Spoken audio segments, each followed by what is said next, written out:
Greetings, everyone, and welcome to another edition of the most powerful platform for truth, bar none, on God's green earth. This is your platform for education, elevation, and edification. This is the Red Pill Diaries, and I'm your host, your brother, and your friend, Rashid. I'd like to thank each and every one of you for joining me on this edition of the Red Pill Diaries. We're waiting for my colleague and friend to show up. As a matter of fact, give me 1 second while I'm talking to you. I'll let them know that we are now live. Hold on 1 second. We are live. All right. I sent them out, so we'll talk for a few minutes. And what better thing to talk about is what's going on in the news right now. Carl is right in the booth. I'm telling you, let me bring my friend on the screen. How's it going today, my friend? Hey, Richie, how are you? I'm doing pretty good, Carl, and we have a whole lot of news to discuss today. And before we talk about the Syrian, Iranian, Israeli, Russian crisis, as I know, that the Russian general and his advisor was killed. Carl, I'm gonna give you a take on it, and I want you to give me your thoughts on it and your analysis about this, because I see this often when something happens to Russia. Immediately when something happens to Russia, they immediately put it on Ukraine as the culprits. And I believe that is to downplay the involvement, the planning, and the control that is the American and the Western way of doing things. They don't want to escalate it because if they admit that this was done by the Americans or the British or the French, then the Russian forces would be forced to respond. And I believe that when Russia does this, they do a disservice to the war. They do a disservice to their political and military standing. And I also believe that this gives America and NATO the upper hand and only allows them to escalate more. They continue to escalate, and Russia takes it on the chin. And I also believe, I know this is a lot, but I want to put it all together because I want you to give me your take on it. And I also believe that this happens and Trump comes out and he'll say something like, I think we should negotiate. I need to meet with Vladimir Putin. I don't think that Biden should have given Ukraine deep strike weapons. They should not be allowed to strike in Russia. I believe this is the good cop, bad cop that America is playing against Russia and hoping that Russia will hold off till Trump gets in office, and then Russia is forced to eat the same thing over and over again. What do you say about it? Well, I think right now what we're witnessing is the outgoing Biden administration in its last days. They're trying to light fire all over the world. I mean, this is part of the continual escalation that started with Biden authorizing deeper strike into Russia using American attack and missiles that's operated by U.S. personnel and with targets selected by U.S. intelligence with U.S. satellite. And Rashid, if you listen to the mainstream media, they will have you believe that it's a bunch of Ukrainians on a rickety boat that sabotage Nord Stream, right? They apparently it's just a bunch of amateur guys on their boat on a weekend, and then they somehow were able to dive in and sabotage the most important infrastructure of Germany. In the most NATO monitored water, by the way, Baltic is floated with NATO vassals and their same surveillance. It's just so. This is what I believe is going on. It's Biden is continually poisoning the well. So there's no possibility when Trump takes power in January 20th to have any kind of reconciliation, any kind of reset with Russia. They want to make sure the war is baked in, and whether the detail who carried it out. I mean, does it really matter? U.S. is funding the war right now. U.S. is supporting the Ukraine with weapons, with money. This is U.S. war against Russia. This is not a Ukraine war, just Ukraine war with Russia. It's the same thing. Like this is not like people talk about Syria. It's not a organic Syrian bottom-up revolution. This is a multinational effort to do a regime change. And U.S. is very much deeply involved. The United States, I was just listening to Jeffrey Sachs' interview with Tucker Carlson, and Jeffrey Sachs mentioned what Henry Kissinger had said after the collapse of the Soviet Union, when there was a discussion on whether to expand NATO eastwards. And there was some people were saying, wait, why do we need to do that? Russia no longer presenting a threat. They're friendly now. Soviet Union collapsed, and Russia is a much weaker state. We don't need to do this. Expanding NATO is not going to further security. We can always have the option to expand NATO later if Russia turn out to be belligerent. But Henry Kissinger said something interesting. He said, if we cannot provoke Russia when they're weak, you rather we provoke them when they're strong. So the idea is always provoke Russia. They're always going to escalate. It doesn't matter whether Putin back in early 2000 made the overture to apply for NATO membership, and Clinton laughed about it. He said, "Oh, let me check with my people." Of course, he comes back. So, sorry, my people says no. So this is always the part of the plan is laid out by Zabriskie, actually, in his book, the Grand Chessboard. He said, of course, Zabriskie is wrong on many things, but his idea illustrates the perfect American mentality. He said, Russia, are they going to ally? Who are they going to turn to? China? Iran? Unlikely. This is a time Russia only have one choice, is to accede to the American demands.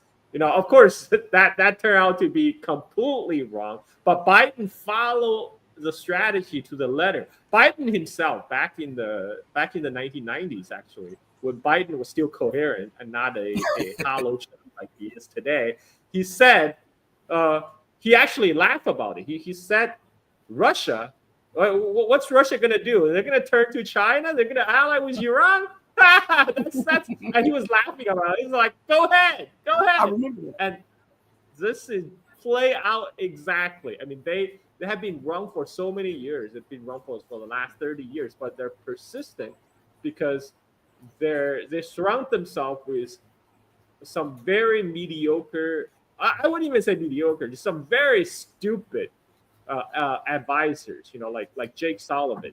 Jake Sullivan is probably one of the worst U.S. national security advisor in history.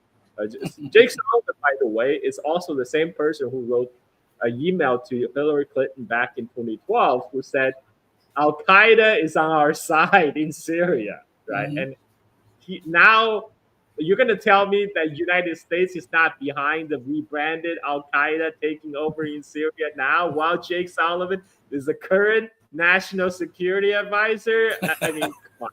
It's all the dots are here. You just need to make the connection.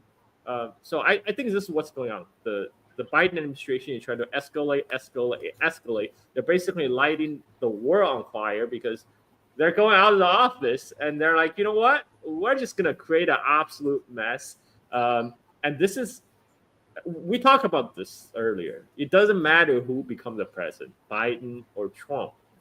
But the deep state behind Biden administration, they are trying to bake in the conflict. They're trying to set things in stone, so it will be very difficult to alter course.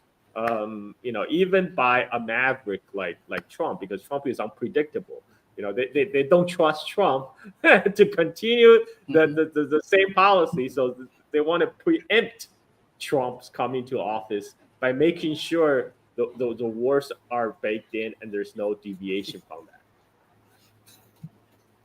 I'm going to play a clip, but before I play the clip about the what's going on with the general, because I want to get back to what we were talking about, what you brought up about the ties to Al Qaeda and the takeover of Syria. But I want to just for maybe about 2 or 3, maybe 4 minutes stay on this this assassination for the general. I want to play this clip, but I want to preface the clip with this. When one sees the because they have the video of it, of the general being killed and his assistant, and I started to play it for you guys, but no, I'm not going to play it. You guys can look it up on YouTube or on Rumble or Odyssey or something and look at it. But for them to know where he would be at his most vulnerable point right now, that is outside the scope of Ukrainian intelligence. So it had to be monitored by a more sophisticated intelligence agency for that to take place. America has eyes almost everywhere, trying to spy on everything. So she would be the prime candidate before anybody could lay the blame or point the finger at the United States or the UK. Immediately, Russia pulls the rug from under their feet to specifically point towards Ukraine and only Ukraine, which is absolutely crazy to me, before an investigation was even started. But I want to play this. It's 2 short clips. One is a minute and one is... We all grieve upon the tragic death of Lieutenant General Igor Kirillov. We understand that this is an irreparable loss. We also understand that this was brought upon by a thuggish, terrorist, pro-fascist Ukrainian regime. This was surely a terrorist attack. You can't categorize it any other way. All the circumstances will be determined, and we offer our condolences. I am absolutely sure that all the culprits will be found. This will be done. Given what's happened, we have had a minute of silence in the State Duma to honor Igor Kirillov. And also we've spoken out about necessity to step up security and protection of top-level officials who have contributed and continue to contribute to our country's defense. Igor Kirillov was behind the Sputnik COVID vaccine. He's played a key role in exposing the US biolabs in Ukraine. I think that it was the reason behind his murder, and it may have been not only Ukraine's SBU, but also Western special services, but the investigators will uncover the truth. I find it hard predicting a possible reaction of the international community because it's been acting outside of reasonable logic and international law. But it should be there and should denounce the attack and demand a trial. The West has become an accomplice to all these Ukrainian crimes, and this one isn't the first one, unfortunately, but hopefully it will be the last time our nation's eminent person is killed by them. The West must understand that they're an accessory to crimes. Ukraine should have been designated a terrorist state long ago. There's been a row of murders, and what's happened now is another push towards this. I'm going to play the next clip, but the MP in the Russian parliament doesn't understand. The West already knows that it is a party to the crime because they are the main culprits behind it. It's just that they don't care. And it seems like Russia, it's hard for Russia to get that in their head. But I want to play this right after that, and we'll come back with the comments. It appears to have been a heinous terrorist act. I personally knew Lieutenant General Igor Kirillov. He was a prominent expert in his field, and perhaps unusually for an army general, he was a very open public personality. He appeared on TV and in the media outlining Russian policies in the field of combating the proliferation of nuclear weapons, chemical and biological. We cooperated within the framework of a parliamentary inquiry last year on the infamous biological laboratories organized by the United States in Ukraine and other countries, including post-Soviet countries. Stories of previous years, like this hoax about so-called Novichok in Britain, the alleged chemical attacks in Syria, which turned out to be staged. So all this combined, I presume, played a role. It was a political killing, apart from anything else. Perhaps it was timed to prevent or to undermine possible contacts between Moscow and the incoming US administration, creating a negative background for any discussion on Ukraine and other issues. Who profited from this? Evidently, it's not only the current regime in Kiev, but also its sponsors on this side of the Atlantic and beyond. The background of state-sponsored terrorism in Ukraine, well, considering that Ukraine used to be a state, certainly is long enough. A few things he said up in there. The end part was Ukraine used to be a state, but I want to rewind it a little bit for you and say that to find out in court or if there's a crime committed in the United States, what they do, they look at motive, opportunity, and who benefits the most. Those are some of the three main principles that detectives look at, and for them to have a suspect, they check to see if there's a rape. They go look and see if there are any citizens in that area that have committed rape before, and if there's a molestation, they see if there are pedophiles in the neighborhood. So when we look at this killing of the general, all one has to do is say the United States killed multiple Iraqi generals. They killed General Soleimani. They killed another Iranian general in Syria. They killed a Lebanese general. So this gives us a main culprit or a main suspect in this. Why, when it comes to geopolitics and international affairs, we see a lack of the applications of what a detective would do to solve the crime? Well, I think Russia is approaching this very delicately because they understand what Biden administration is trying to do, because Biden administration is trying to poison the well for the incoming Trump administration. When Trump has specifically said he wants to end the war in Ukraine, he wants to have peace, he wants to have a phone call with Putin. This is why I think the Russian people who are now speaking out publicly, they're trying to put the blame squarely on Ukraine. I mean, they understand this as well as we do. This is not the Ukraine war is really an American war against Russia, but they are trying to leave the room open for negotiation and for dialogue, because Biden is going to be out of the office in a month, and there's still possibility of some sort of rapprochement or even a deal worked out with Trump. I mean, they're leaving the door open.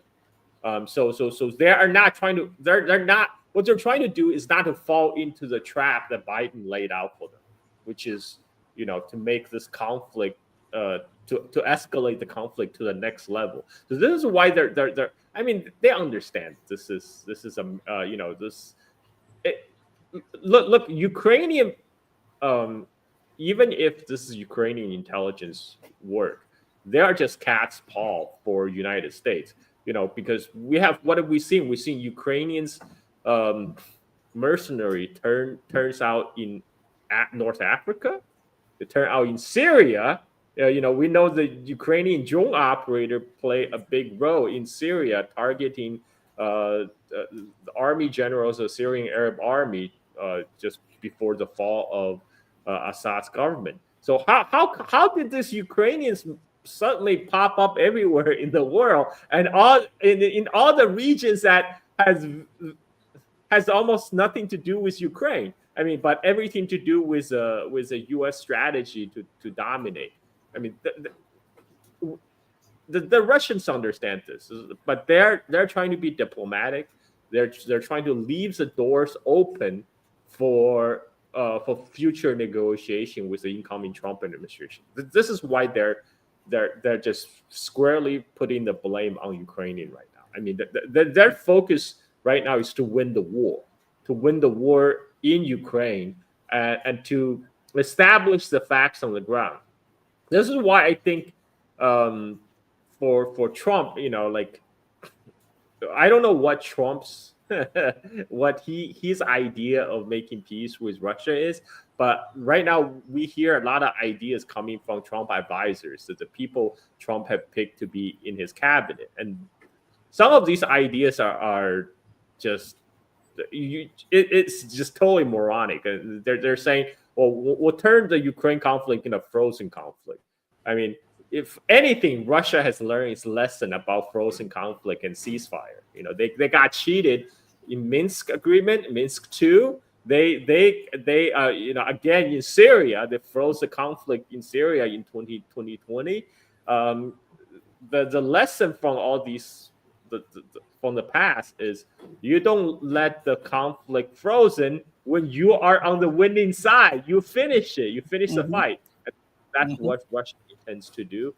That's what they're focused right now. And by putting the blame also on the Ukrainian, it's also helped to shape the public opinion. They're guiding their own public opinion to support the drive to win the war in Ukraine. And that's what Russia is focused on right now, rather to expand the scope of the conflict to like a global conflict with the United States. So I think this is what's going on.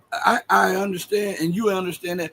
But first of all, they're putting a lot of faith in that the incoming administration would adhere to their word. They're also putting a lot of faith in whether the deep state will allow them to adhere to their word, while absorbing high casualties. And when I mean high casualties, one general, especially from his level, is a lot of casualties in the eyes of the people around the world. And all one has to do is flip the mirror and say, how would America react if Russia announced that it wanted a strategic defeat of NATO, and then NATO generals, even though America may have been fighting in Syria, NATO generals started winding up dead?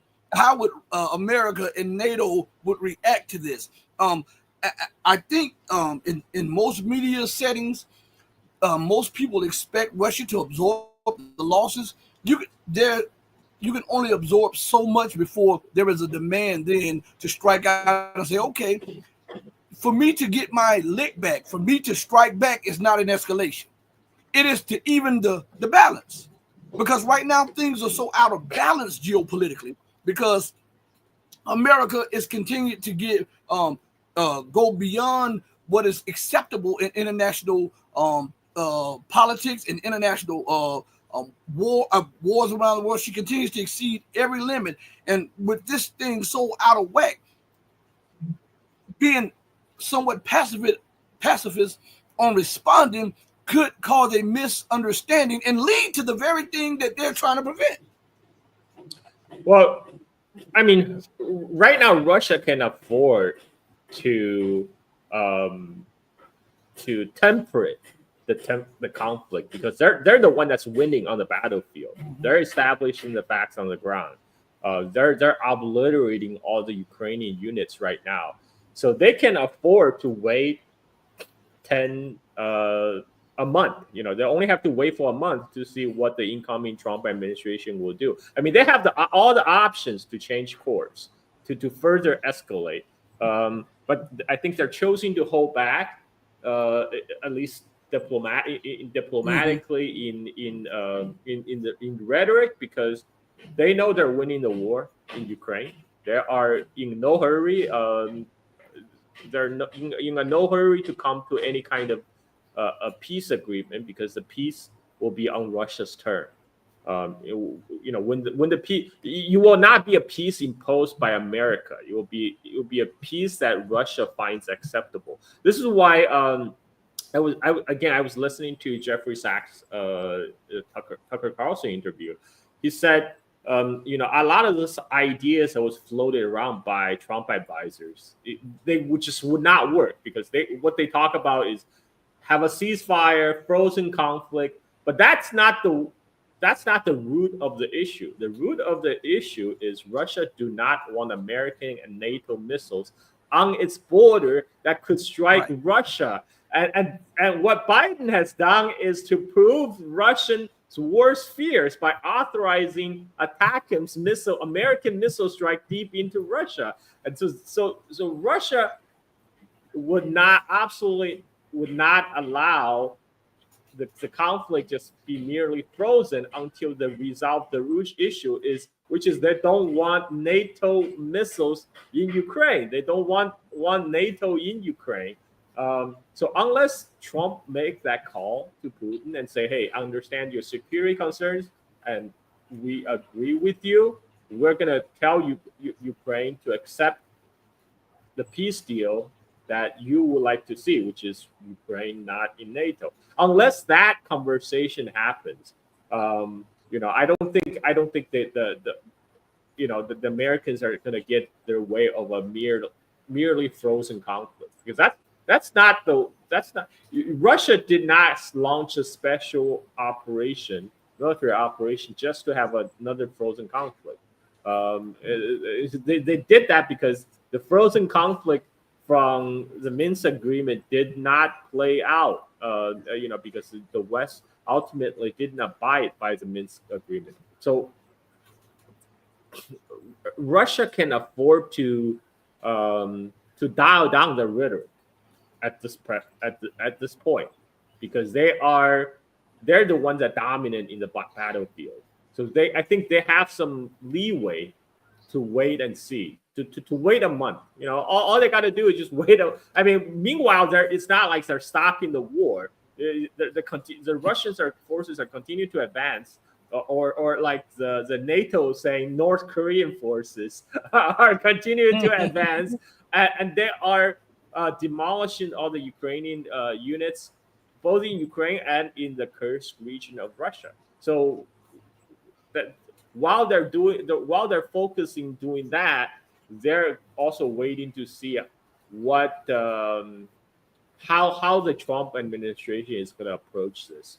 And I don't think Russian people in the Russian government would be so naive to be like Gorbachev to trust the verbal promises of the Western leaders. And after their own experience with the Minsk Agreement and Minsk Agreement 2, I don't think they will fall for another Western brokered ceasefire and frozen conflict. This is just my opinion, my 2 cents. I think this is why they are people don't realize. A lot of people don't even realize Russians are winning this war.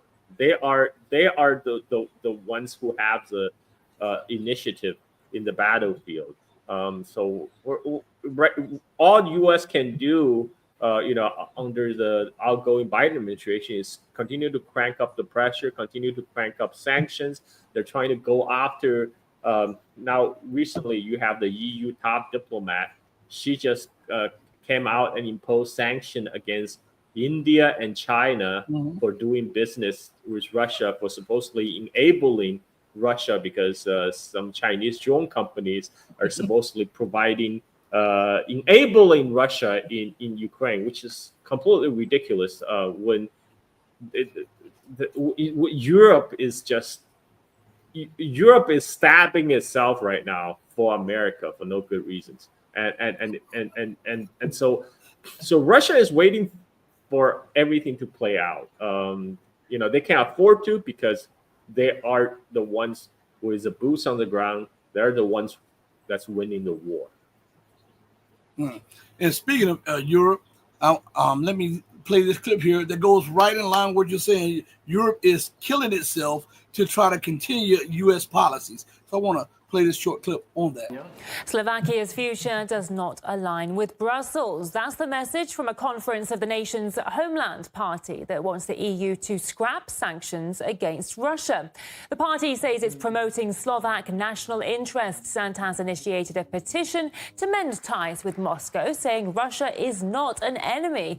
The motion has already received more than 160,000 signatures from Slovak citizens. Some local politicians say sanctions are leading to a collapse of the European bloc.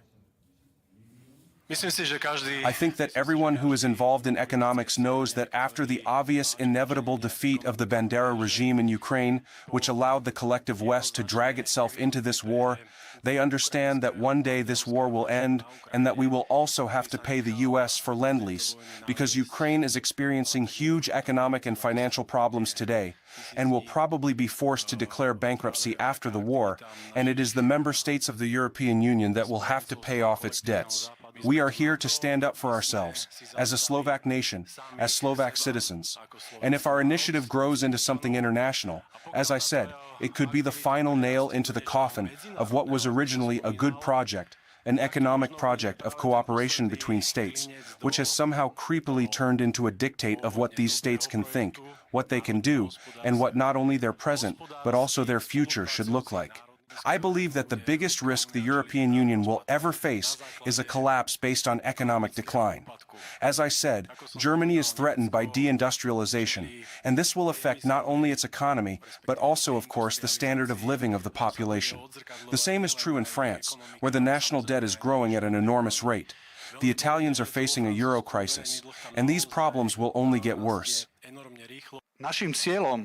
Is it our goal to preserve the current decaying colonial EU? No, our goal should be to preserve us, Slovaks, in cooperation with any nation that wants to cooperate with us. And let's not forget that we are not only Slovaks, but also Slavs. We, in the Slovak movement of Renaissance, see this very clearly. Everything that is happening in Ukraine is an attempt to drive one big wedge between the Slavic nations, because someone does not want the Slavic nations to communicate, cooperate, be economically and politically strong. This is the eternal onslaught of the Anglo-Saxons and Germans to the east. Slovakia's future is not in the European Union, not in this European Union. It is time to start cooperating with the BRICS countries. There is economic power there, and there will be political power there. In conclusion, I will say something simple and quite clear. When this war's over, Slovakia should be on the winning side, and the European Union will not be the winner. Today, in the states that are the locomotive of European integration, particularly in Germany, there are significant and influential political forces that have entered and are entering election campaigns with ideas of leaving the EU and returning to the German mark. This is already happening in Germany, so, as my colleague said, we are convinced that the European Union is threatened with disintegration. Oh, this is almost tantamount to getting a gun, loading all the chambers with bullets and putting it to the skull, because China had become Europe's largest trading partner, but it was superseded by the United States this year because of the expensive natural gas, liquefied gas that the United States is charging its so-called allies today. But China, according to this, it says now China is the EU's largest import partner, accounting for over 20 to 30% of the EU's imports. China imports all things like electronics, computers, mobile phones, tablets, and all things electronic, plus other stuff. And it was saying that there was almost $1 trillion in trade between them. And to sanction what is essentially your largest trading partner, because they were prior to the U.S. sanctioning Russian gas so that they can get the monopoly on gas to Europe. Isn't this suicide, economic suicide, to perpetuate a war that is not beneficial to anyone? Well, let's face the fact that all these top EU politicians, von der Leyen, Baerbock, etc., all these ones, they're not because they're not there to serve the European interests. They're there to be the spokeswomen, a spokesperson for United States, for Washington. That's how they got selected, not elected. They got selected. And they are, so their interest is to continue to sprout Washington's lines, screw what the Europeans actually living through. The disconnect between Brussels and the common average working Europeans is so great. What the Slovak politician has said, where's the lie? Where is the lie? The Europe is declining. Europe is self-sabotaging. I mean, following U.S. policy on a collision course with Russia only dragged the Europe into the abyss. And guess what? Guess what Trump just recently said? Trump said, China and U.S. should work together. We can solve all the world's problems. Where does that leave Europe? While Europe is following the U.S. urging to cut off ties with China, with India, with everybody, and cut themselves off with Russian gas, and United States have the option to turn on a dime and change the policy and leave the Europeans in the dark, leaving them holding the bag. Europe is screwed. I'm sorry, Europe is screwed right now because they have these kind of spineless politicians who would not stand up to the American mechanician on the continent. And now we see them cheering for the jihadi leaders who have taken over Syria, which we'll pivot to because you made a lot of excellent points at the beginning. And it seems like no matter where you turn, the West is on the wrong side. And they may win a small battle, but they're losing the war. And it seems like it's not adding up in the minds of the people. So I want to play this clip here, and then I want you to elaborate and give us your thoughts on this situation, because on one hand, the U.S. and the EU always scream about fighting terrorism, and yet they are always the incubators and protagonists of the terrorists. And then when the terrorists are pushed into power by their hands in the background, all of a sudden they turn from terrorists to freedom fighters or dissatisfied civilians. It's absolutely insane. So, and this not only has takes a military toll on the U.S. and the West, but it takes a financial toll on them. It takes a cultural toll on them. And then when these people flood into Europe and in the United States, the first thing they want to do is start screaming about non-assimilation and all of this stuff instead of dealing with the problems before they spread into a cancer that cannot be treated. So I want to play this clip for you here, and then we'll come back. Well, Western players certainly wasted no time celebrating jihadists and militants and mercenaries taking control of Damascus, all the while claiming that the only thing they want is security in the Middle East. Well, let's get some more detail on this. And across Live Talk contributor Rachel Marston now joining us here on the program as we continue with our breaking news coverage. Rachel, great to get you on so quickly. Just amazing when it comes to the reactions we're getting from certain Western players in the world, the Western media and political landscape seemingly celebrating the fall of Syria and leaving behind a potential terrorist's paradise, Rachel.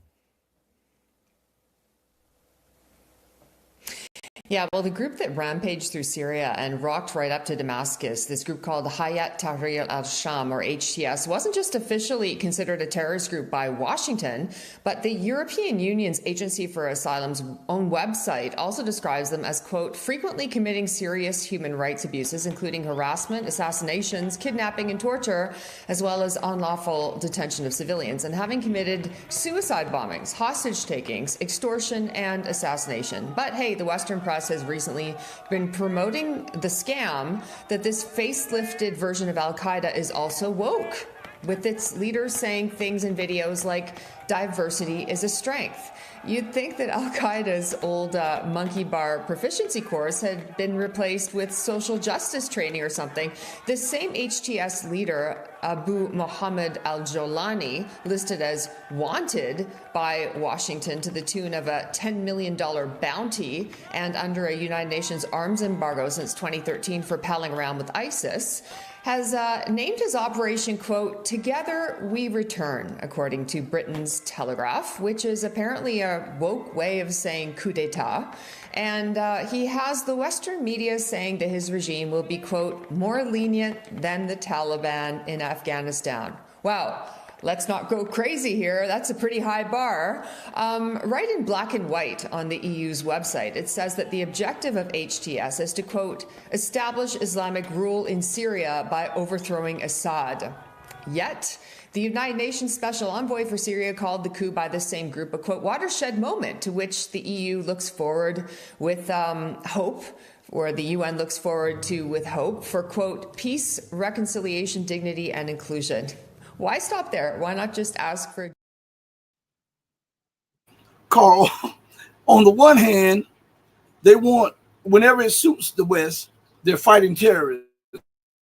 But then these terrorists, when they're in the pocket of the United States, they become freedom fighters. I mean, this is what is causing an outrage in the geopolitical arena, because people are saying America, the rules don't apply to America and her allies. They make the rules up as they go, and if you don't follow suit, they condemn you as being a tyrant, a regime, a dictator.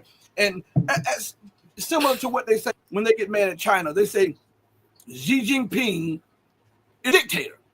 This man is governing 1.45 billion people, and he has the majority of the people backing him, but he's a dictator. And Joe Biden, he comes into office on suspicious circumstances, yet he's a duly elected, legitimate president. Go ahead, Carl. I mean, the U.S. has nothing but consistent. The U.S. created Al-Qaeda. We all know this. U.S. fostered, shielded, supported Al-Qaeda in the one of the largest CIA Operation Cyclone. This is a war in Afghanistan against the Soviet.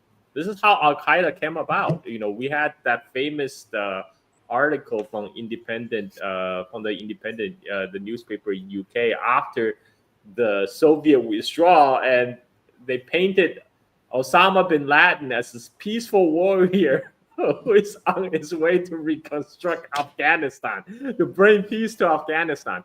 And the current leader the current ruler in Damascus, Jolani, he was literally ISIS. He was locked up in an American cell in Iraq together with ISIS founder al-Baghdadi. They were buddies, and Jolani was sent by Baghdadi into Syria to create the ISIS Syria chapter. In fact, in 2014.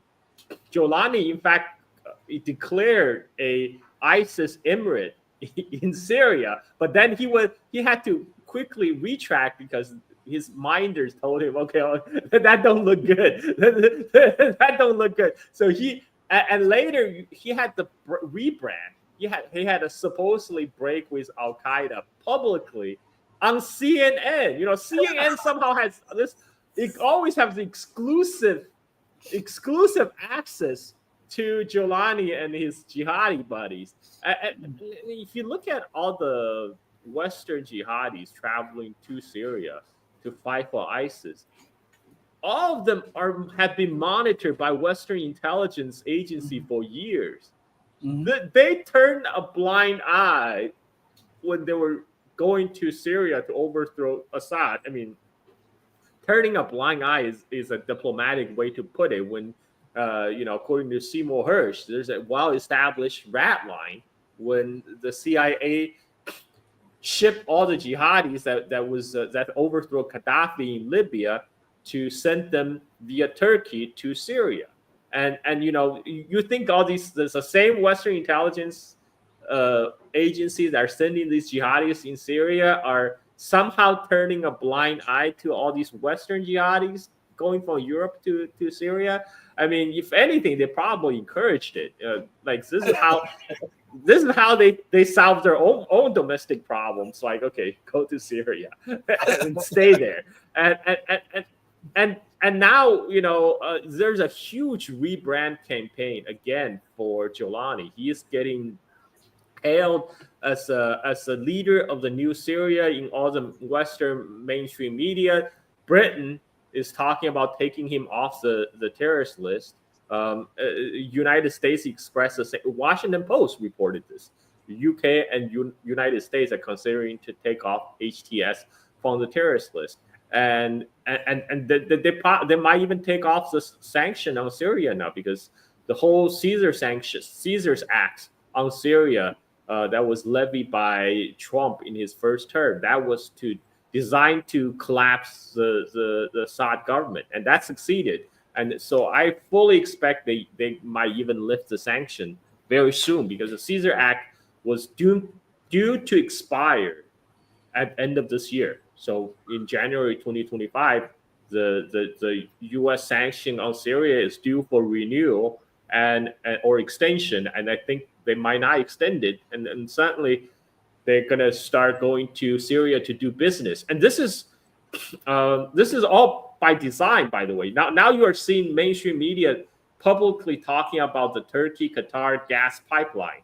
Remember when a lot of the people were saying this back in 2012, when the 2011 Syrian war started, they're like, oh, that's just conspiracy theory. You guys are crazy. You guys wearing tin hat foil. Now they're publicly talking about Turkey-Qatar gas pipeline might be back on, because this is why also, by the way, Qatar has been funneling tons of money into supporting the Syrian rebels, because they wanted that pipeline to go through Syria, to go to Turkey, to connect to Europe, and Europe wants this because they want a cheap, alternative to cheap Russian gas. So they, the liquefied LNG is just too expensive, because they have to process it, make the natural gas into liquefied natural gas, put on container ships, sent to Europe, whereas the pipeline is much cheaper option. And so now this is also NATO's plan to win Europe from Russian gas. Now there's plenty of gas in the Persian Gulf. Then it will be piped by Qatar through Syria to Turkey, and Turkey is happy to do that because they collect a transit fee. Just how they collect a transit fee of Azerbaijani oil that's going through Turkey to Turkey's Sihan port to supply Israel. Erdogan talks big about condemning Israel, but he never cut the oil supply to Israel. I mean, that's and there's also a lot of stolen oil from Syria that previously got redirected by ISIS to Iraq, to northern Iraq, where it was claimed, rebranded as Iraqi oil, and then got sent through the pipeline from Iraqi Kurdistan to Turkey, and then that oil also get piped from port to Israel. So Israel get cheap, discounted, stolen Syrian oil. So because Israel is also part of the conflict, they actively supported all these jihadis. We had reports from 2014, 2015 that these jihadis are getting treated in Israeli hospitals in Golan Heights, in the occupied Golan Heights. And now, I mean, the situation is great for Israel because Jolani has publicly said, we're not ready to fight Israel because we're concentrating on rebuild Syria. We actually want to maintain peace with Israel. But at the same time, his people are attacking PFLP, the Palestinian Liberation Front for Palestine. And they are attacking Palestinian resistance group in Syria while they say, oh, we're not strong enough to take on Israel. Yeah. We need peace. and this is a multinational effort, multinational multi-year effort to overthrow Assad's government, to install a regime that will be more suited to the Western interests. The war started in 2011, in the so-called Arab Spring, and you have this is all outlined by Hillary Clinton, by the way. This is all outlined by Hillary Clinton, and in the email, also in email correspondence between Jake Sullivan, our current national security advisor, to Hillary Clinton. They're gonna cobble together all the Gulf Arab states, Saudi Arabia, UAE, Qatar, Turkey. They were looping Turkey and all the NATO members plus Jordan. All the U.S. proxies, and then they're gonna funnel these jihadis for tons of money and weapons, and they're gonna overthrow Assad. This, by the way, is also the part of the plan. This is a long-term plan. Remember General Wesley Clark, right after 9/11, he talked about this. He said right after 9/11, he went to the Pentagon. One of his friends says, "Oh, we got this plan, overthrow 7 countries in 5 years." And those countries are Lebanon, Syria, Iraq, Sudan, Somalia. So only one that's left. So they have done everything on that list. The only country left now is Iran, and Iran is probably next, because Iran is also on Netanyahu's list. I mean that it's also it's just so happened the 7 countries on the list is also on the wish list of Bibi Netanyahu, because he thinks these are the existential threat to Israel. And this is where Israel and United States kind of work hand in glove, and they so there's a lot of voices right now, a lot of chatter talking about hitting Iran, under the Trump administration. And we know Trump is 100% pro-Israel, so this is a very likely possibility. And and taking down Syria will it's just part of the process for the bigger project of taking down Iran, because Syria serves as a land bridge for the axis of resistance for Iran to funnel arms and ammunition to Hezbollah in Lebanon. Now, after Israel have weakened Lebanon through their invasion, they're trying to cut off any potential supplies coming to Lebanon to Hezbollah. So the Syrian regime change will work out perfectly. Some people are going to say, "Oh, yes, but this is all problem of Assad because the people demand change." Well, a lot of the problems that was created in Syria was explicitly created by U.S. government policy, by sanctions. Caesar's Act that was signed into law by President Trump during his first term was to starve the Syrian population, so it will cause governmental collapse. At the same time, United States, through its occupational forces and its proxies on the ground, they occupy 1/3 of the Syria that has the most water, that produce most wheat, oil, and gas. So people in the urban part of the Syria, they had no access to fuel, they have no access to food. They're being strangled by the U.S. sanctions. So so this is what we saw. U.S. sanction has ran its course, and you work out great for Israel, because they're carrying out the Greater Israel project at the moment. They have pushed deeper into Syria. They're like only 20 kilometers from Damascus right now. They annexed another part of the Golan Heights that was Syrian territory, and now their goal is to put a wedge between Syria and Lebanon, so they will cut off any potential supply lines that will go from Syria into Lebanon to Hezbollah. That has always been Israeli goal, and now Benjamin Netanyahu accomplished it through these jihadi proxies. I mean, it's a great victory. It's a great victory for Israel. It's a great victory for United States and its NATO allies. It's great victory for Turkey, for Qatar. This is their multi-year, decade-long project, 13-year-long project of regime change, finally happened. And it's the idea has always been to destabilize the Middle East. They don't. It's funny that U.S. envoy to Middle East keep on talking about peace and stability, but they never wanted peace and stability. When Hamas was in the process of negotiating peace deal with Israel, what did they do? Israel assassinated the negotiator, the ceasefire negotiator, right? When Hezbollah was negotiating with Israel for a ceasefire with a condition that they also have ceasefire in Gaza, what did they do? They assassinated Nasrallah, the leader of Hezbollah.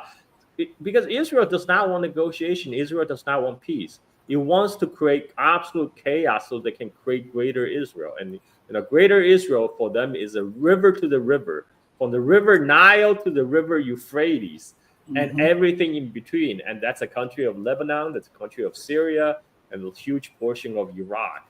And this is what Israeli army is doing right now on the ground. They're trying to, they're pushing east, trying to link up with their allies in the south of Syria, the Jews community, the D-R-U-Z-E, Jews.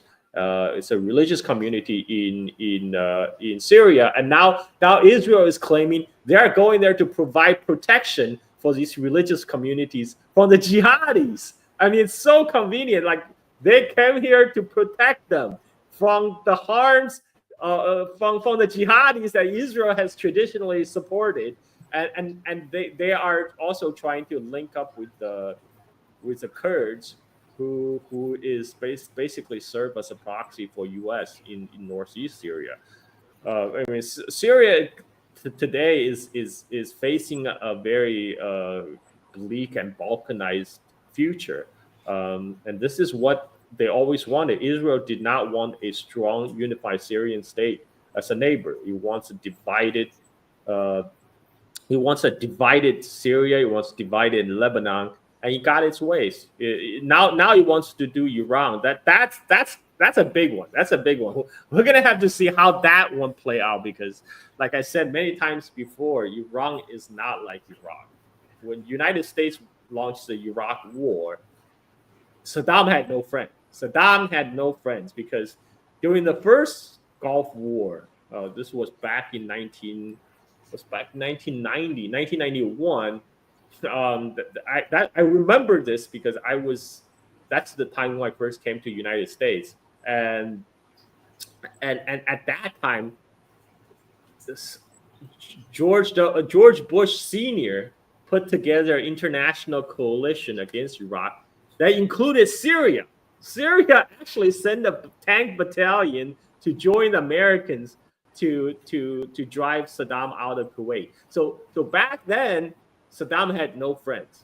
But Iran is very different. Iran is much bigger, much more powerful than Iraq, and Iran has powerful friends like Russia and China. So this is not going to be, and we saw how U.S. Navy performed against Houthi. So this is going to be a complete clusterfuck, and if it happens, we're going to have to see how this plays out. I want to go back a couple of things that you said. Not only did they assassinate the Hamas negotiator, they did it 2 or 3 times. Each negotiator they killed, and as you said, they killed Nasrallah. But don't forget, prior to those episodes, the United States invited Soleimani to come to Iraq so that they could find out, and they assassinated Nasrallah. And I was telling people that Russia and Iran's inaction will come back to bite them, because it was Assad who refused the bribe from Ford, Ambassador Ford, who was sent to Syria, for in the early 2000s to try to get Syria on its side for that exact pipeline that they removed him over, and he said no because it would cut into Russia's strategic depth and it would cut into Iran's strategic depth. And now for Iran and Russia to allow him to be deposed, I don't care what differences that you had with him. He stood on the front line. He allowed the transit of weapons into the axis of resistance. He told America no about the pipeline, because had that pipeline happened, when Europe sanctioned and when the United States sanctioned Russia, its economy would not be as resilient as it is right now, because they would have other means of getting oil and gas there. And then Iran, right before, a week before, matter of fact, I think it was a day or two before the offensive by the terrorists that are now occupying Damascus,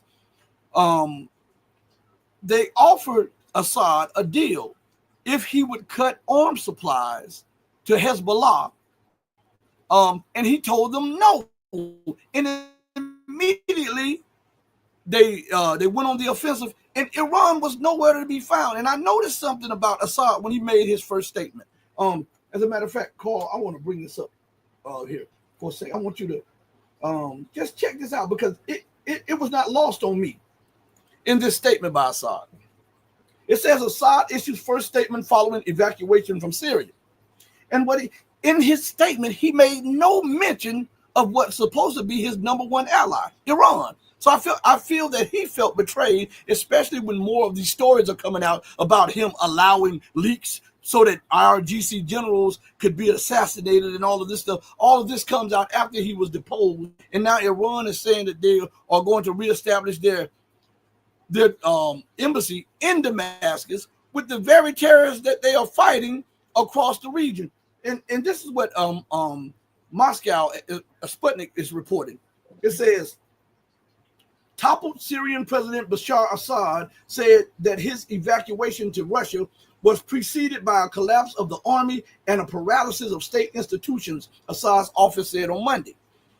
With no viable means of leaving the base, Moscow requested that the base's command arrange an immediate evacuation to Russia on the evening of Sunday, December 8th. Now, he was evacuated on December 8th, which goes against the story that he left prior to the fall of Damascus, because December 8th is not prior to the fall of Damascus. And it says, this took place a day after the fall of Damascus, following the collapse of the final military positions and resulting paralysis of all remaining state institutions.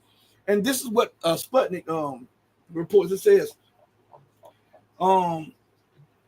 Assad underscored that he did not abandon his people and the army, adding that he was evacuated from Khmeim following the instructions from Russia to the base. Now, from the base. Now, in another thing on RT, when they put up his statement, he made no mention at all of Iran. None. Why would you think he made no mention of Iran? And I want to ask you also, Iran said that it was its number one supporter of Assad and Syria. If that is so, and I know a lot of the gossip is out there saying that Iran is aggravated with Assad because he clamped down on Shiites worshiping in Shia, but Assad is a part of the Shiite. The Alawite is a branch of Shiite Islam, so that does not hold water. So why do you think that Assad made no mention of Iran in his first statement after being deposed and flying to Syria? And more importantly, why didn't his so-called closest ally allow him to be evacuated to their country instead of Russia? Well, I don't know why Assad didn't mention Iran, but I don't think there's much Iran and Russia could do at this point, because the collapse of Syrian Arab army was so sudden. By the time of Doha talks between Iran, Turkey, and Russia, the fact has already been established on the ground. The jihadis already on the already entering Damascus. It was too late. Russia and Iran pour billions into Syria back in 2015 to push back the tides of jihadists supported by the CIA and the NATO countries. But what happened was the 2019 Caesars Act imposed by United States really took its toll in the last 5 years. When the country, when there was a ceasefire, when the conflict was frozen in 2019, 2020, people in Syria expected to get back to normal, but life didn't get back to normal because U.S. sanctions. U.S. sanctions was there to make sure the life do not get back to normal. And what I heard was like generals, officers in the Syrian Arab Army, they're getting paid like $30 a month, and the recruits are getting by with $7 a month. I mean, they're barely surviving. They're barely scraping by. So that really destroyed morale. And when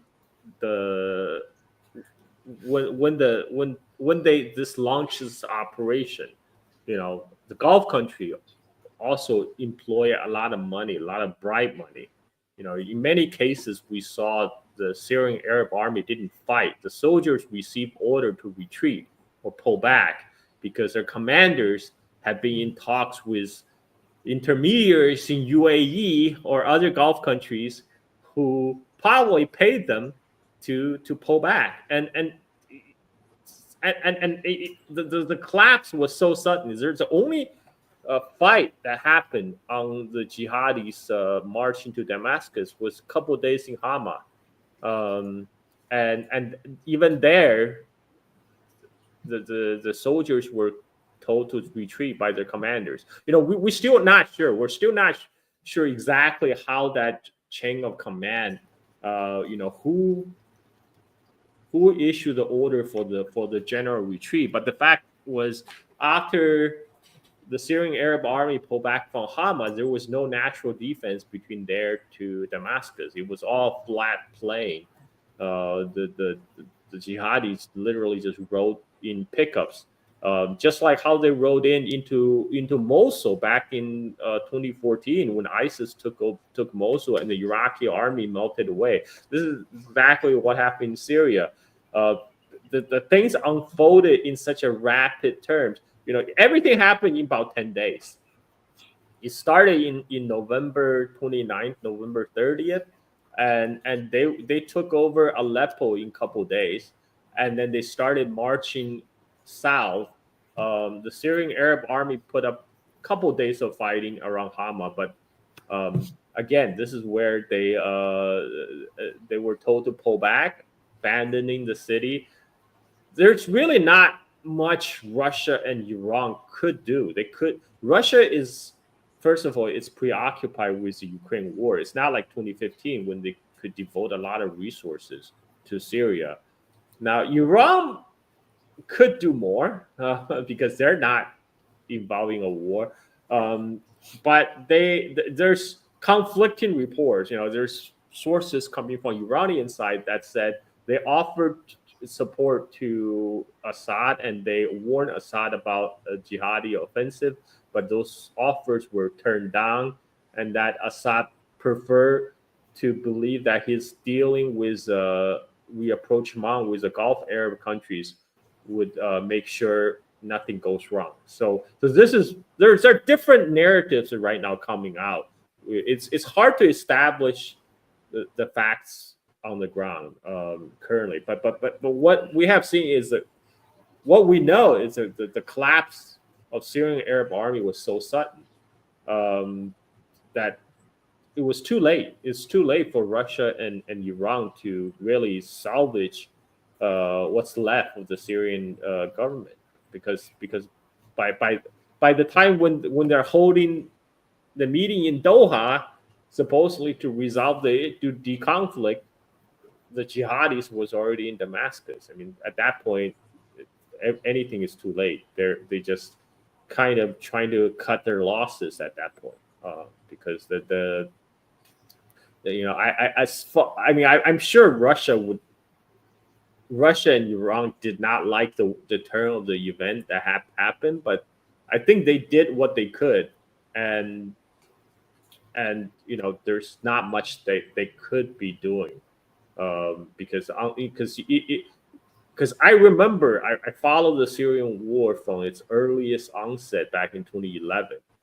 Russia and Iran spent tons of effort, billions in treasure, a lot of blood to help Syrian Arab army to fight back, to push the rebels out of Aleppo back in 2016 and then 2017, 2018, 2019.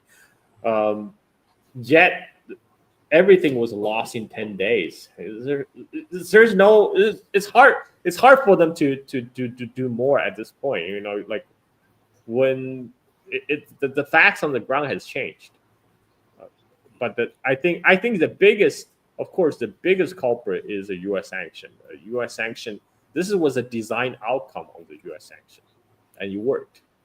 And I also think that Turkey played a major role in this, because Assad was adamantly against turning Idlib into a sanctuary for Turkish-backed rebels, but it was under Russia's insistence, because Russia was trying to broker a whole bunch of things, and that became the incubator for all of this, for the buildup of the terrorists. But Assad was adamantly against it. I remember I even have an article from that saved in my email when Assad was saying we can't allow them, but Russia's insistence, because Russia was working on a few things and Russia needed Turkey on side or out of the way for what later on for what was going on between the buildup of forces in the Donbass and all of this stuff like this. So I see what you're saying, but I want to pivot to something else, because this hits home right here. I want to play this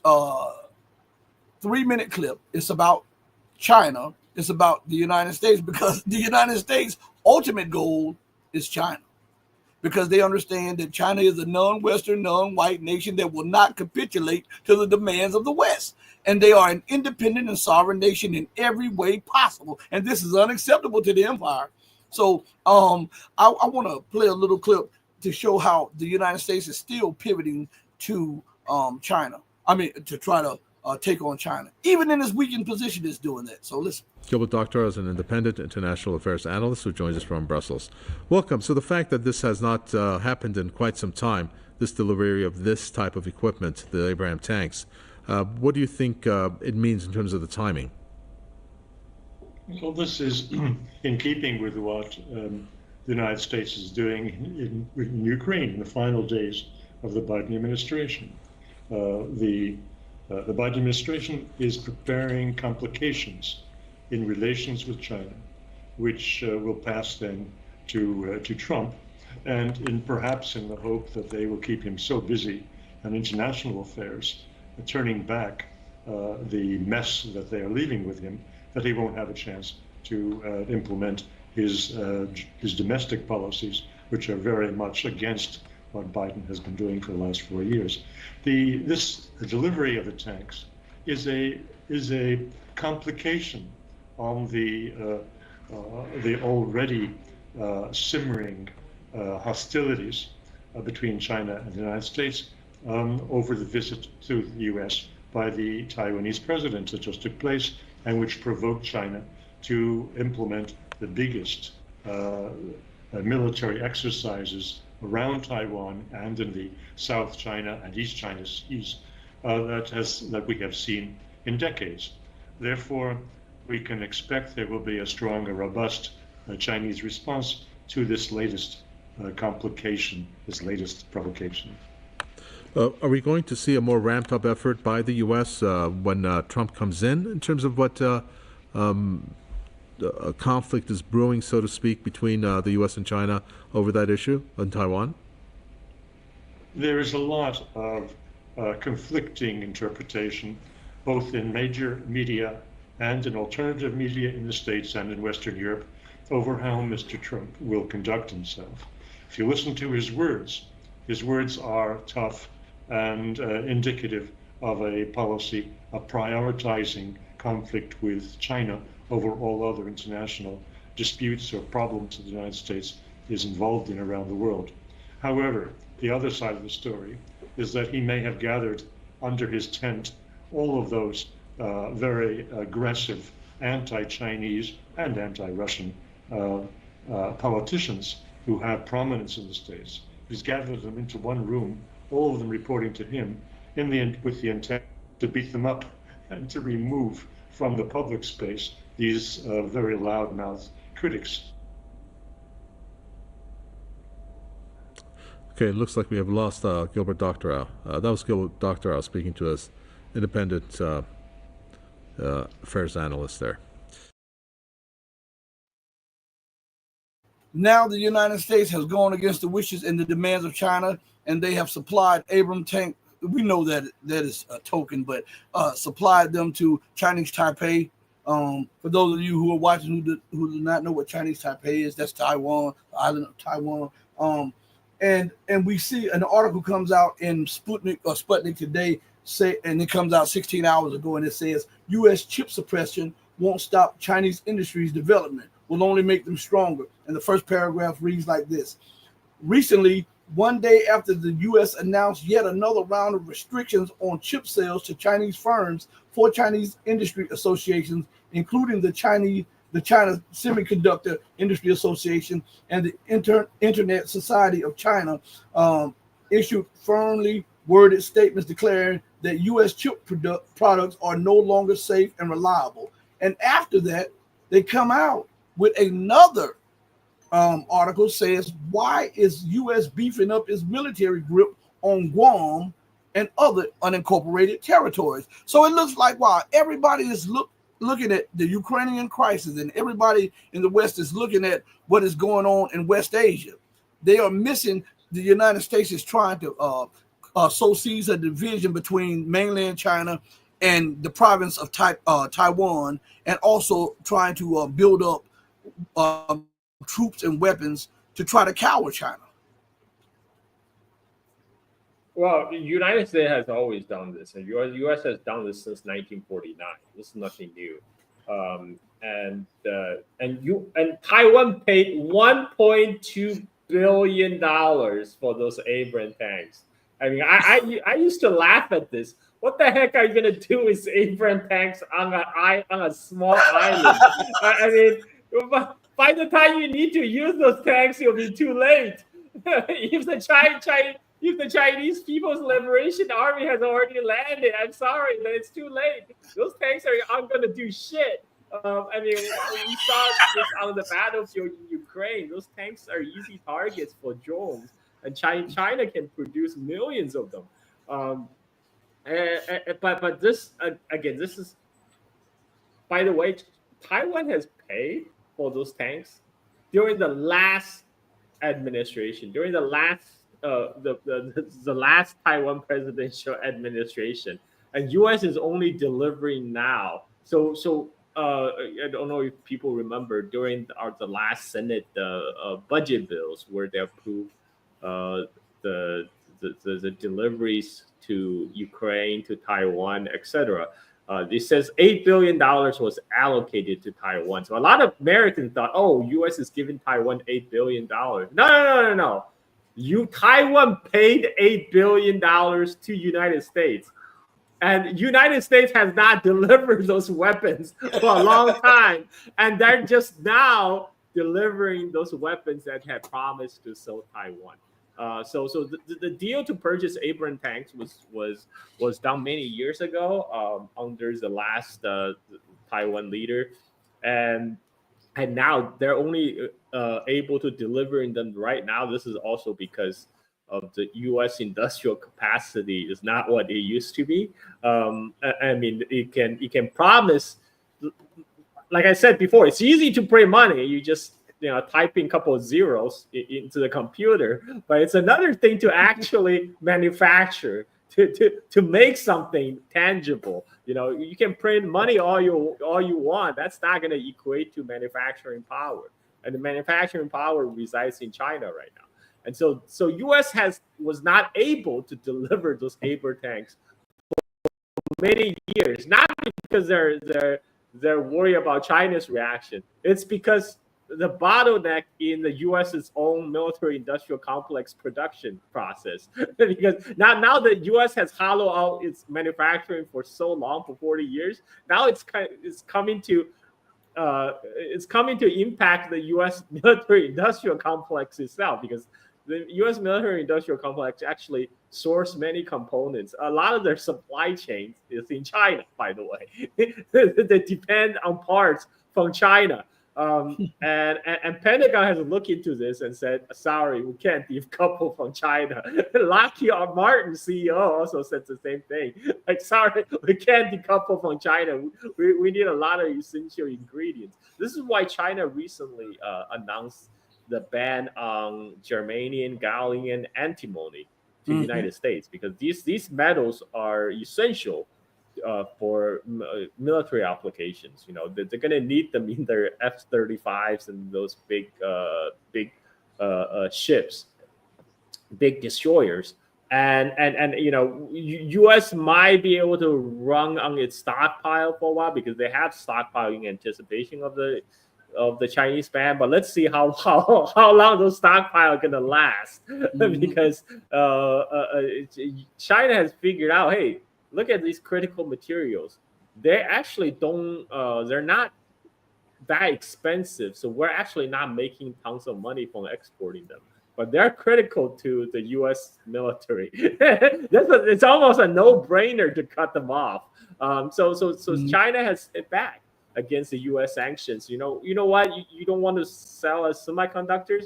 We're going to cut off all the essential ingredient you need to make semiconductors. You're not going to produce gallium, germanium, and antimony anytime soon. And then you have all these U.S. economists, senior economists, say, oh, we have plenty of mines. We just had a new discovery. We just need to open a new mine. So, like, sorry, this is, even if it was just as simple as dig the dirt from the ground, a new mine from start to put into operation takes several years, right? And then you have to process the metal, everything. But germanium and gallium those metals are not profitable to actually to dig out of the earth and process them. This is why they are byproduct of making other metals. So gallium is a byproduct of making aluminum. And if you look at the U.S. aluminum production, it has been declining since 1980s. It reached a peak in 1980, and it has going down ever since. And one of the things about aluminum production is it consumes tons of electricity. And if you look at the U.S. power generation, it's flat. It's flat for 20 years, since late 1990s. So there's no extra power generation to put up a new aluminum plant. Not to mention aluminum plant will take years to build and bring it to operation. And then you need to build up power plants. That's not going to happen anytime soon. People don't understand. This is a whole ecosystem you have to build, and to build that you need chemical engineers, you need mechanical engineers. You need all this engineering talent that U.S. is no longer produce, because if you compare to the STEM graduates produced by America, it's about 500. They produce about 500,000 STEM graduates each year. China produced 4.7 million STEM graduates each year. And so the ratio is not even close. And this is why traditionally U.S. import from other countries. They do brain drain other countries by attracting talents from the rest of the world. Mostly from China, India, but also Eastern Europe, from Russia, former Soviet Union. But the pool from former Soviet Union has dried up by now. That U.S. got a big boost after the collapse of the Cold War. They got a lot of the Soviet-trained STEM engineers for cheap, and but now that pool has dried up, and now all these xenophobia in U.S. is leading them to prosecute all the Chinese scientists and Chinese engineers in U.S. So they're forcing them to go back. So, but a lot the American mentality again is like, oh, we can always print money, so we can enough money, people will come. Well, good luck, because I came to United States in 1990. My dad was was a grad student in University of Illinois. I went to my dad's research lab. It's almost all Chinese. So I mean, I don't think these people understand how much American research institutions depend on the Chinese labor and Chinese researchers. So once they shut down that pipeline, it's not going to get any better. But they still think, oh, it's no problem. Okay, we can still mine top talent from the rest of the world. We'll see. Again, it's going to take time. It's not going to it's not like you snap your finger and all the human capital replacement will be found, and all the mines will suddenly open, all the power plant will suddenly come in line, and all the aluminum plants. We're talking about multi-generation effort if they're really serious about reindustrialize America. There has been a serious knowledge gap that existed in United States about manufacturing, because U.S. have hollow out the manufacturing for 40 years. So what that means is you have a couple generations growing up that was not getting the training, that was lacks the knowledge to do manufacturing anymore. So China can execute on industrial policy because they always have 5-year plan, 10-year plan, etc. United States, are you kidding me? You have one new president in 4 years, and they all throw out the old policy. You expect the United States to carry out like a long-term national plan for 10, 20 years? That's not going to happen. I'm sorry. That's not going to happen. U.S. It needs an overhaul of U.S. education system, U.S. infrastructure. Yes, it's gonna take generation. It's a generational effort, and that's not the U.S. system is designed to do. Everything U.S. system is designed to do is to reap profit in the shortest amount of time. Like the Wall Street, it's all about quarter earning reports, and so they're not gonna look into 5 years from now, 10 years from now, 20 years from now. Are you kidding me? So I mean. At least they're aware of the problem, but I don't think they're going to solve it in the U.S. because the U.S. system is not geared to solve that problem. U.S. system is not geared to build up America. U.S. system currently is to funnel all the wealth to the top, to the 1%. That's what it's designed to do, and it does that very well. It's not designed to make America great again. I'm sorry. And so, but back to Taiwan. Taiwan has bought or paid for all these weapons. They have been waiting for years for United States to deliver them. So again, this is where I said, but essentially they're paying protection money. They're not the people in Taiwan understand this too, including Taiwanese leaders.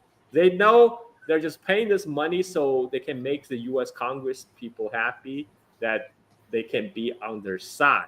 This is how they, it's like paying the tribute to keep them on the good side. This is not really about providing real defense value for Taiwan, because those Abrams tanks are not going to provide much defense for Taiwan. It doesn't really make sense. It's just makes sense to continue to grease the wheel of the U.S. military-industrial complex. It's a grift, and U.S. will keep this grift going as long as it can. Of course, this have detrimental ties with U.S.-China relationship. It escalates tension in the Taiwan Strait, and of course, China responded. China recently launched one of the largest unprecedented exercise all over Taiwan. So every time Taiwan does something naughty or U.S. does something naughty regarding Taiwan, like the last time when Nancy Pelosi visited Taiwan, China launched military exercise. So this time they will launch an even bigger military exercise. And what's this military exercise simulating? They're practicing for blockade of Taiwan. Mm-hmm. The Chinese Navy is putting up a cordon all over the Taiwan islands. So this is the difference between Taiwan and Ukraine. People keep on making the analogy. Like, Taiwan is an island. Once you're going to have to reach the island by sea or by air. You're going to need absolute air and sea dominance, air superiority to even maintain a supply line to run to Taiwan. And we had a recent talk with there's a recent interview with the U.S. Indo-Pacific Command, the admiral, what's his name? I forgot his name, but he was the one who said, "Oh, we're gonna create a hellscape in the Taiwan Strait for the Chinese with thousands of unmanned drones, unmanned ships. It's gonna create an absolute nightmare for the Chinese." When I first heard that, I'm like, "You're gonna compete with China on industrial production? You're gonna compete with China on producing of unmanned vessels and unmanned drones? I mean, I don't know where you're gonna get thousands of them, but China can produce millions of them." But when he asked about it, because General Petraeus, the architect of U.S. policy in Iraq and Afghanistan, actually wrote an article in Wall Street Journal quoting the current admiral of U.S. Indo-Pacific Command, said, "Oh, we can create a hellscape in Taiwan Strait." So he was asked about this by a journalist, and then the admiral says, "Well, yes, but the problem is even after we create the hellscape in the Taiwan Strait, we need to plan on what happened afterwards, because even after that, we still need to maintain air and sea superiority to keep our forces in Okinawa safe. But how do I do that? How do I do that?" I mean, he just admitted there's no way. There's no way, because you are in China's front yard. China can just launch its missiles that's based in Chinese territory, and all your bases in Okinawa will be gone.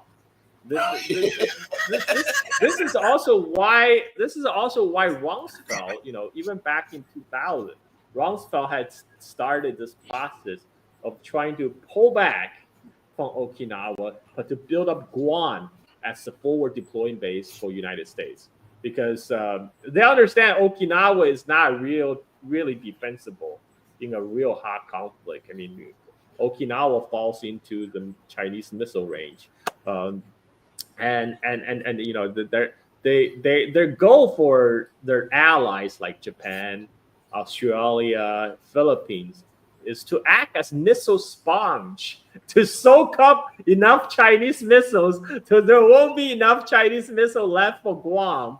But I don't think that's even gonna work, because now China have these like lights off 24/7 robotic automated factory that makes cruise missiles.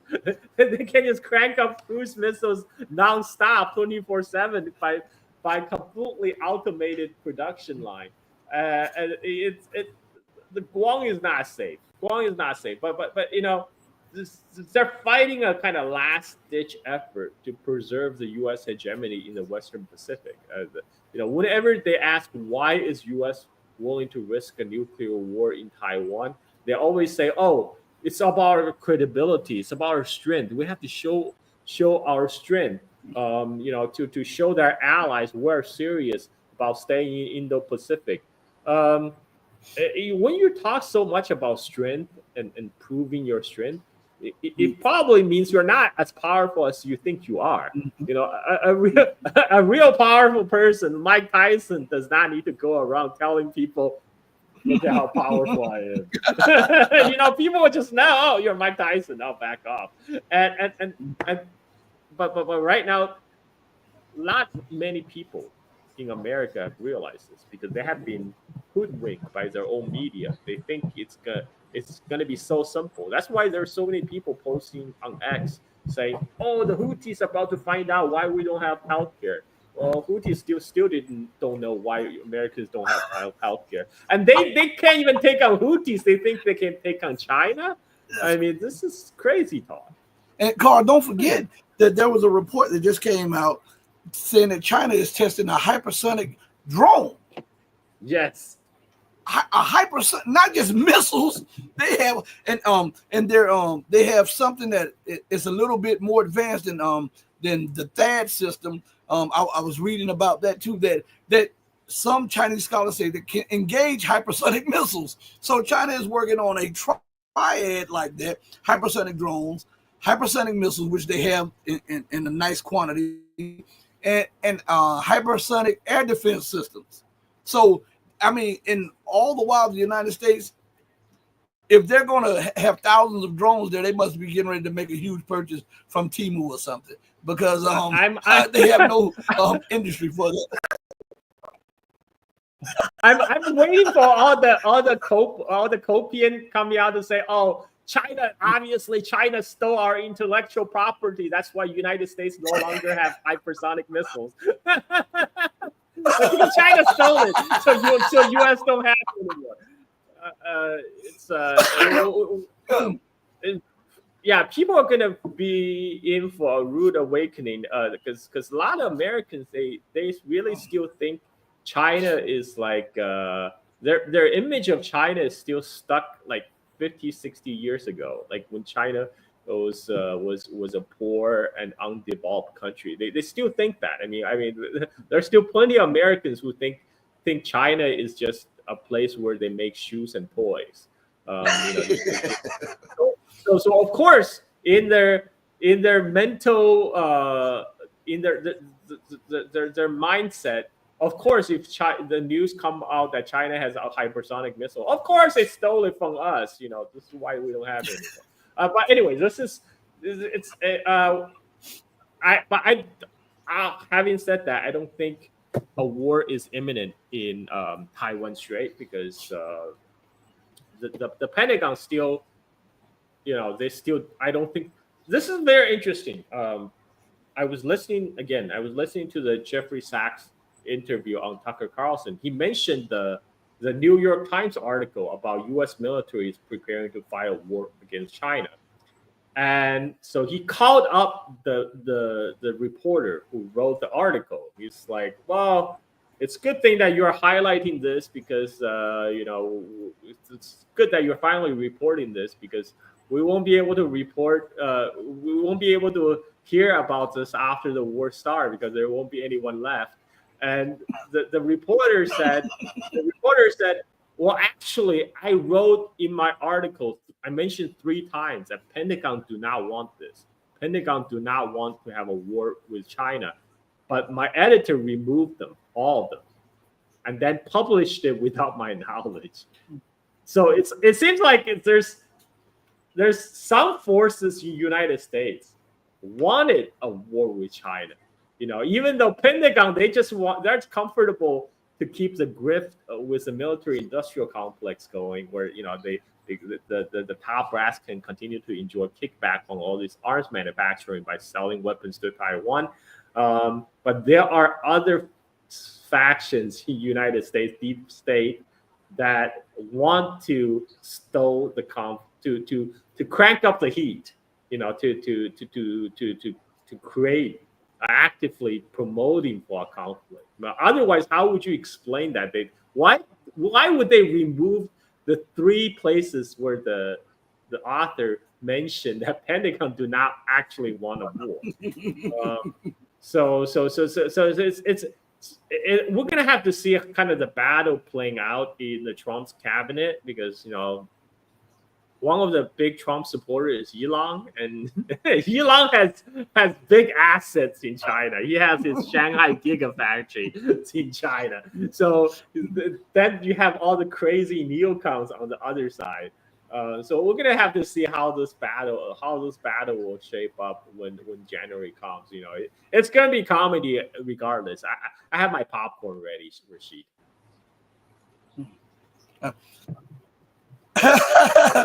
Shout out to Vera. Thank you for becoming a channel member. We really appreciate it. Everybody give Vera some claps. I really appreciate it. Carl, also, we were talking about how the system is a grift. These people set up things so that they can grift off the people, and how corrupt the system is in the military-industrial complex. And for America to believe that she can compete with China when you have crimes like Bernie Madoff, when they go to cushy jails and then the media stop reporting on them and some of their friends get off after stealing tens of billions of dollars, then the man on the street is hungry and he goes into the store and steals a candy bar and gets killed or put into prison for 50 years. I was reading something that came up on RT today, and the name of the article is China Execute Former Top Government Official. And it says Li Jianping was sentenced to death for embezzling over $400 million. $400 million is chump change to Bernie Madoff and his associates. And yet China takes it very serious about corruption. And in China, I'm looking at more of these stories where you don't have the lobbyists like you have in the West, or specifically in America. They don't make policy. It's the government makes the policy, and they tell the corporations what they need to do, and not the other way around here, like in the Western world. And I believe that is one of the main bombs